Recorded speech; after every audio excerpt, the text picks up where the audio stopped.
Good morning. Best sunrise I've ever seen. Had a beautiful sunrise. Now we're taking a brisk walk around the lake. And we're seeing a lot of bunnies. And it made me think about how plastic bags around my house seem to strangely multiply, like bunnies, when I'm not looking. They're like the rabbits of the plastic world. Except for rabbits are a lot cuter. I was just dropping off and I look over there and look at that. There's plastic bags up in the tree. Now see, that's what I'm talking about. I swear they're reproducing like rabbits.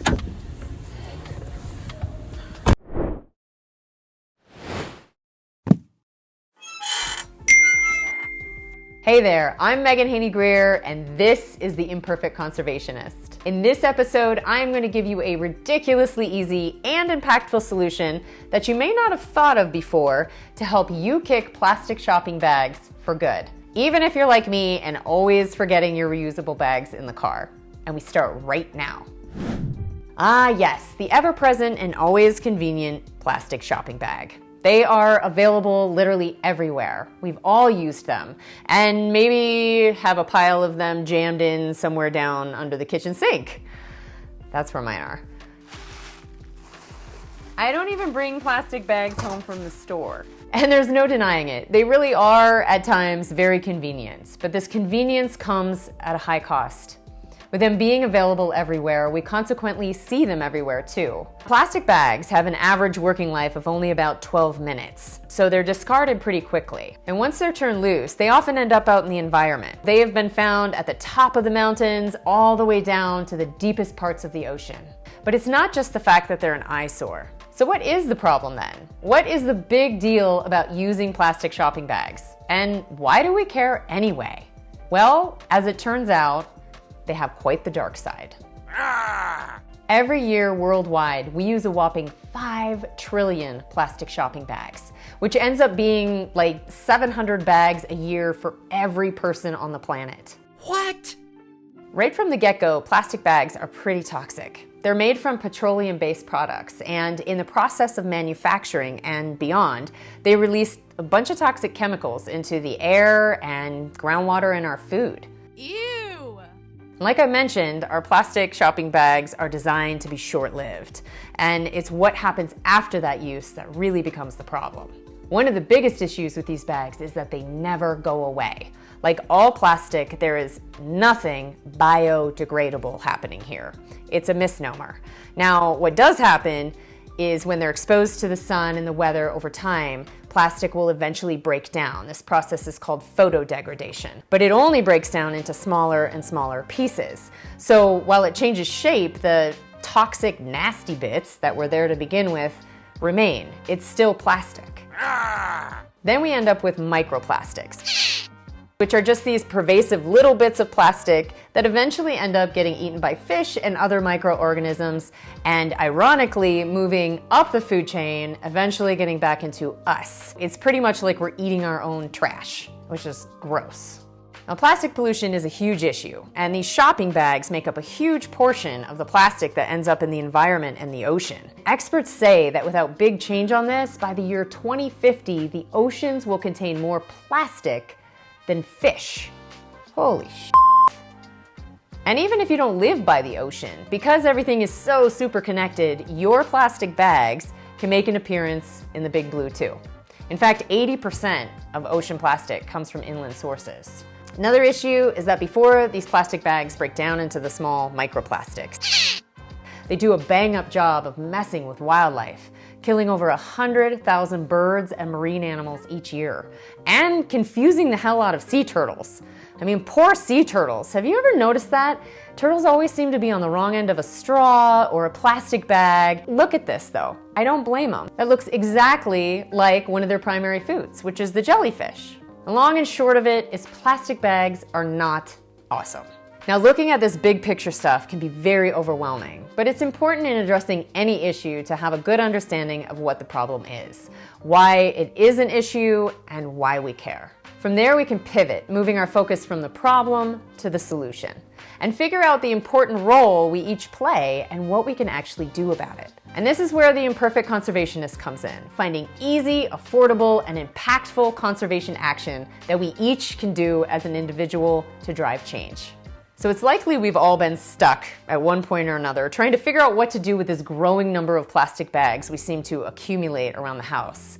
And a lot of times what will happen is they end up getting thrown out and go to the landfill. Some are recycled, but in reality, it's only about 1% of these bags that actually are getting recycled. Some other solutions we might try is to get really creative inventing ways to reuse them. I have them and I don't want to throw them away, so what do I do with them instead? So we'll find ourselves like triple bagging anything that needs to go off to the kids' school, or adding multiple layers of protection, bringing that goodwill offering over to the neighbors. Baked your brownies! Dinner! Thanks for the loaner! Oh, that last one was actually pretty legit. Another really popular go-to is that it becomes the dog poop bag. Okay, there are two problems with this last one. One is that these bags usually have these secret little holes down in the bottom that you don't see until it's too late. Surprise! The other problem is that they're still the same old plastic shopping bag, causing all the damage that they do. It just now has poop in it. So then, with the best of intentions, we resolve that the solution to this plastic bag explosion happening under the kitchen sink must be in our commitment to bring our reusable bags whenever we go shopping. And friends, we are dedicated. We put them in the car, we put the reminder note on the dashboard, we remind the kids to remind us, because somehow, every time we are in the parking lot of the grocery store, we have the craziest yet very reliable bout of amnesia and end up in the store yet again without the reusable bags. And right now, because we're in the middle of a pandemic, there are also some places that won't let you bring in your own reusable bags. Either way, it can become like a plastic pusher situation where we feel backed in a corner like we're being forced to use these plastic bags. So then, what in the world are we supposed to do? I had an experience in a grocery store a while back that totally changed my approach to the plastic shopping bag. I was at the grocery store and had arrived at the checkout and realized at that point that I had forgotten my reusable bags in the car. This comes with its usual level of annoyance, and I was, feeling pretty frustrated and fed up that I had forgotten again because, I care. I really do care. So in that moment, after ringing up my stuff, I just started putting it back in the cart, skipping the bags altogether. Because it occurred to me in this moment that literally all the bags I own are just about 100 yards out in the parking lot in the car, and I can just bag all this stuff there. It'll take like 1 extra minute. The best part about this though is that about halfway through this process, I noticed this woman at the next register who had already checked out and had a cart full of plastic bags, and she was watching me do this. And I just said, yeah, I forgot my reusable bags in the car again. She said, oh my God, what a great idea. I never thought about just bagging my stuff at the car. I'm totally gonna do that the next time I forget my bags too. Now, I personally have been a car bagger, that's what I call it now, ever since that experience, if I ever forget my bags. And granted, this pivot was a really small thing, but that's the whole point. It's exactly what makes them sustainable. Now, I have 3 things that I always look at when I'm considering making changes. I ask, is it easy? Is it affordable? And is it impactful? So to break this down, is it simple enough that I can work it into my life with everything else and actually keep doing it? Can I afford it? Or better yet, is it gonna save me money? And finally, what impact can it have? If I go through the trouble of making this adjustment, what good is it putting out into the world? So let's see how the car bagger solution stands up to this test. Well, we can definitely say that it's easy because it's just a minor adjustment. And I mean, you can even keep forgetting your reusable bags in the car, and it's totally affordable. And if you don't have reusable bags already, you can get them really low cost at secondhand store and just wash them up and they're ready to go. You could use bins or boxes, and you can keep a few of these in your car specifically for shopping trips. The impact part is always my favorite, and this case is no different.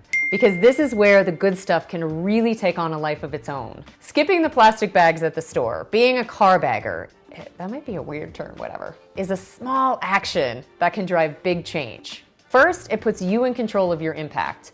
A typical family goes through more than 1,500 plastic shopping bags a year. So after just like 4 trips to the grocery store, a family can have accumulated more than 60 plastic bags already. This adjustment flexes your consumer muscle. We all play a huge role in driving demand for anything, including the bags that we bring our purchases home in. And this reduces your impact and your family's impact if you're the one who does the shopping, and just sheer volume of bags not being used. So just in your house, that can knock out demand for more than 700 bags per person each year. And here's the best part. Thinking back to the experience I shared with you from the grocery store, that was a small habit change of mine in that moment that then inspired that other person to now try the same thing when she forgets her bags. And I've had that same experience many times since then. Making a positive impact on the world around you, it's not just about something you can keep doing yourself. Your actions inspire others to make changes too. And this is how your actions take on a life outside of you. They become that great multiplier because they inspire. And once you start, proof of this will start springing up all around. I like to think of it like drops in a bucket. Sure, by themselves, each one is small. But this drip, drip, drip over time literally can move mountains and carve through rock. There's a lot of good stuff happening in the big picture too, like laws and policy taxing or banning plastic shopping bags altogether. There's even whole countries doing this. And there's also some pretty amazing scientific research happening and inventions coming to life to help solve this problem. Everything from plastic digesting worms to non-toxic plastic alternatives made from things like vegetable starch. These are definitely good things to keep an eye out for and support as voters and consumers. I've put links below if you want to do more of a deep dive into that. It's just a good reminder that you're never operating alone, just as an important part of the bigger picture. What you do every day matters. And this solution for skipping the plastic shopping bags is just one way that you can be part of the solution. I hope you enjoyed this episode and that you feel empowered to go give this simple solution a try. Be sure to hit that bell below and subscribe to The Imperfect Conservationist for a weekly dose of conservation empowerment in more videos like this, with bite-sized, achievable ways you can have a positive impact on the world around you right now. And I'd also really love to hear from you, so please write in the comments below and let me know if you gave this a try or if you have another solution that you use that I haven't thought of. Thanks for watching The Imperfect Conservationist, and I will see you next time.